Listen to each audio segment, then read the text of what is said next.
భావ మమతల భావ కవితలి శుభలేఖలు కావాలి, బ్రహ్మ కలిపిన జన్మముడులకు సుముహూర్తం రావాలి. మా 7 అడుగుల జోడు నడకలు ఊరంతా చూడాలి, వేలు విలువని తోడు ఇమ్మని అక్షింతలు వేయాలి. ఇన్నాళ్ళు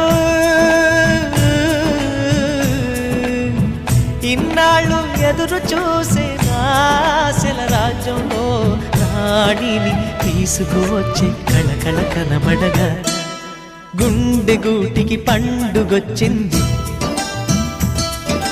పండు వెన్నెల పంచుతుంది. మబ్బుల్లో జాబిల్లి ముంగిట్లో దిగుతుంది, నా ఇంట్లో దీపం పెడుతుంది.